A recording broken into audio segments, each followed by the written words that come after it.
নমস্কার বন্ধুরা, আরেকবার স্বাগতম তোমাদের ইউটিউব চ্যানেল মৃন্ময় সহজের পক্ষ থেকে। আজকে যে বিষয় নিয়ে আলোচনা করব, জন্ম মৃত্যুর তথ্য। হ্যাঁ বন্ধুরা, তোমাদেরকে আমরা আগেই ভিডিও করে জানিয়েছিলাম জন্ম মৃত্যুর তথ্য যে অনলাইনে শুরু হয়েছে, সেই অনলাইন আবেদন করতে যেও না, কারণ এতে অনেক রকম সমস্যা রয়েছে।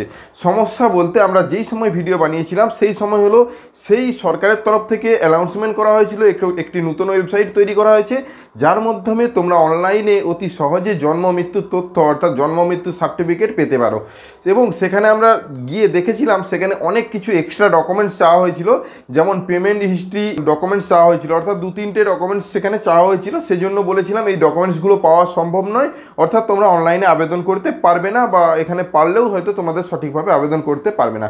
কিন্তু এই যে পুরো সিস্টেমটাকেই চেঞ্জ করে দেওয়া হয়েছে, সহজ করে দেওয়া হয়েছে। তোমরা চাইলে অনায়াসেই অনলাইনে আবেদন করে তোমাদের জন্ম সার্টিফিকেট বা মৃত্যু সার্টিফিকেটটি অনায়াসেই পেতে পারো।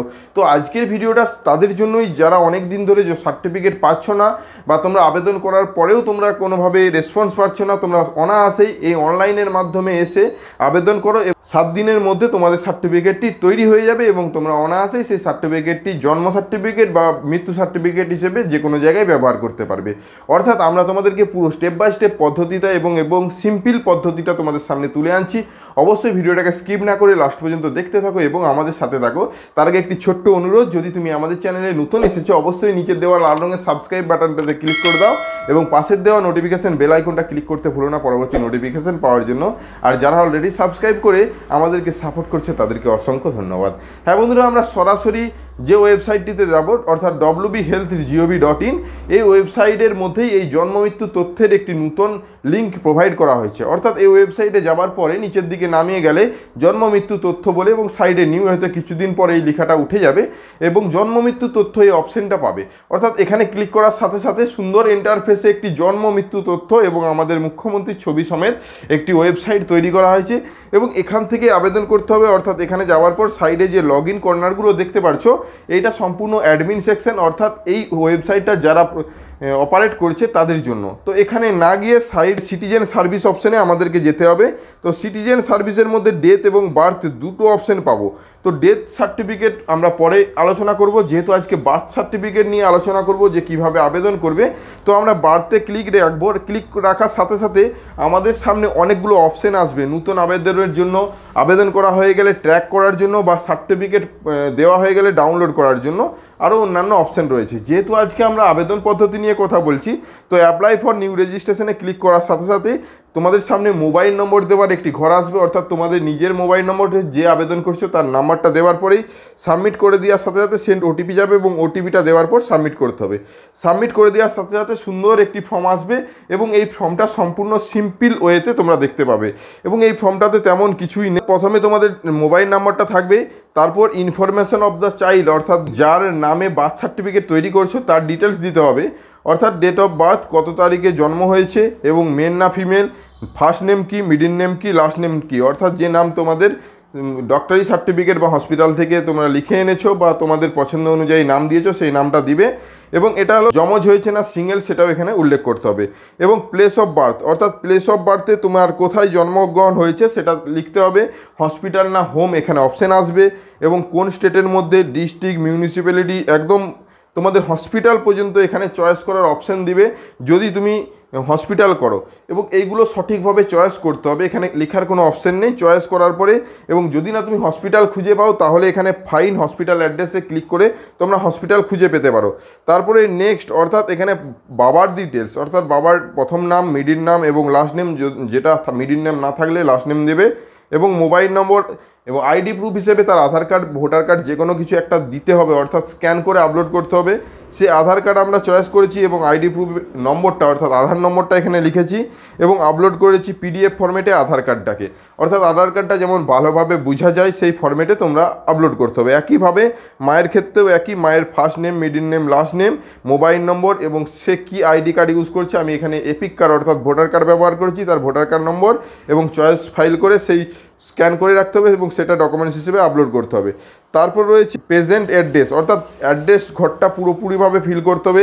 প্রথমেই রয়েছে বাড়ির নম্বর বা হাউস নম্বর। হ্যাঁ বন্ধুরা, বাড়ির নম্বর যদি না জেনে থাকো আমরা অলরেডি একটা সুন্দর ভিডিও বানিয়েছি, সেই ভিডিওটা দেখার পর তোমরা অনায়াসেই তোমাদের বাড়ির নম্বরটি খুঁজে পেতে পারো। সেই ভিডিওটা দেখে নিতে পারো, উপরের আই বাটনে উঠছে, দেখে সেই ভিডিওটা দেখতে পারো। এখানে যাওয়ার পর ডিস্ট্রিক্ট, ব্লক, মিউনিসিপ্যালিটি বা মিউনিসিপ্যালিটি হলে মিউনিসিপ্যালিটি লিখবে এবং একদম পঞ্চায়েত, ভিলেজ পর্যন্ত তোমাদেরকে চয়েস করতে হবে। শুধুমাত্র চয়েস অপশান পাবে, চয়েস করবে এবং নিচে যে রয়েছে পার্মানেন্ট এবং প্রেজেন্ট অ্যাড্রেস যদি সেম হয়ে থাকে ওই ঘরটাতে টিকমার্ক দিলে সমস্তটা অটো ফিল হয়ে যাবে। যদি আলাদা হয় তোমরা আলাদাভাবে লিখতে পারো।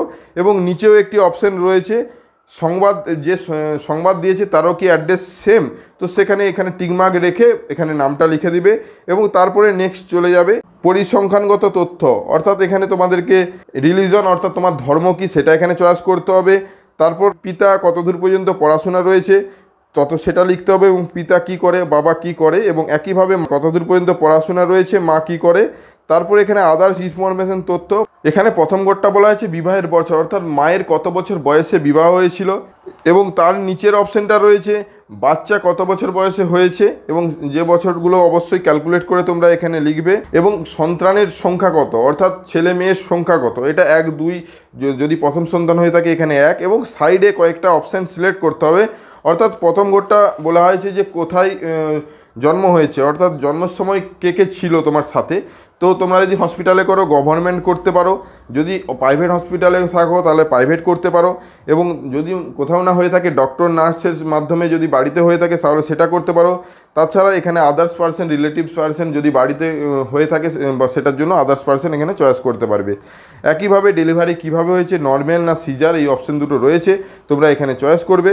এবং নিচে যে কত কেজি ওয়েট হয়েছে জন্মের পর বাচ্চার, সেই ওয়েটটা তোমাদেরকে এখানে লিখতে হবে। এবং তার নিচে আর কিছু নাই, রিমার্কস যদি কিছু প্রয়োজন পড়ে বা কিছু যদি লেখার তথ্য দেওয়ার প্রয়োজন হয় সেটা লিখবে। এবং নিচে দেখো একটি মাত্র ফাইল আপলোডের কথা বলা হয়েছে, কিন্তু যেটা আগে আমরা যখন প্রথম ভিডিও করেছিলাম সেখানে কিন্তু এই অপশানেই অনেকগুলো ফাইল আপলোডের কথা বলা হয়েছিল। এখানে শুধুমাত্র যে ডক্টরি সার্টিফিকেটে বা হসপিটাল থেকে যেখান থেকেই তুমি সার্টিফিকেট পেয়েছো, যে জন্মের পরে একটা সার্টিফিকেট প্রদান করা হয়, তাছাড়াও ডিসচার্জ রিপোর্ট যাকে বলা হয়ে থাকে, তাছাড়া যে কোনো ডক্টরের সার্টিফিকেট ধরে এটা কিন্তু সার্টিফিকেট বা জন্ম সার্টিফিকেট তৈরি করতে পারবে, এবং সেটাও 250 কেবির মধ্যে আপলোড করতে হবে। অর্থাৎ 250 কেবির মধ্যে এখানে আপলোড ব্রাউজ করে সেই ফাইলটাকে অ্যাটাচ করতে হবে। অ্যাটাচ করে দেওয়ার সাথে সাথে নিচে যে সাবমিট অপশানটি আছে ওখানে ক্লিক করে দেওয়ার সাথে সাথে তোমাদের সামনে এইরকম একটি SMS আসবে বা স্ক্রিনে ভেসে আসবে যে অ্যাকনোলেজমেন্ট নম্বর, অর্থাৎ এই অ্যাকনোলেজমেন্ট নম্বরটা তোমাদেরকে প্রিন্ট করে রাখতে হবে পরবর্তীতে প্রিন্ট আউট করার জন্য, এই জন্ম সার্টিফিকেটটি বা স্ট্যাটাস দেখার জন্য। এই পর্যন্তই তো, অর্থাৎ সিম্পল পদ্ধতি, একদম কিছু পদ্ধতি নেই। তাছাড়া যখনই আমরা ডাউনলোড পদ্ধতি নিয়ে খুব তাড়াতাড়ি আসছি, বা ডাউনলোড পদ্ধতি স্ট্যাটাস চেক করবে কীভাবে, সেই সব বিষয়গুলো নিয়ে আলাদাভাবে কোনো ভিডিও বানাবো। আজ এই পর্যন্তই, কীভাবে আবেদন করবে সেই পদ্ধতিটা তোমাদেরকে বোঝাতে পেরেছি। যদি আমাদের এই ভিডিওটা ভালো লাগে লাইক এবং বন্ধুদের মধ্যে শেয়ার করে দাও, অন্তত একটা শেয়ার করতে ভুলো না, এটা তোমাদের কাছে অনুরোধ। আর তুমি যদি আমাদের চ্যানেলে নতুন এসেছো অবশ্যই নিচে লাল রঙের সাবস্ক্রাইব বাটনটা রয়েছে সেটাতে ক্লিক করে দাও, এবং পাশে দেওয়া বেল আইকনটা ক্লিক করতে ভুলো না পরবর্তী নোটিফিকেশন পাওয়ার জন্য। আর যারা অলরেডি সাবস্ক্রাইব করে আমাদেরকে সাপোর্ট করছো তাদেরকে অসংখ্য ধন্যবাদ। ভালো থেকো, দেখা হচ্ছে নতুন কোনো ভিডিও নিয়ে। ধন্যবাদ।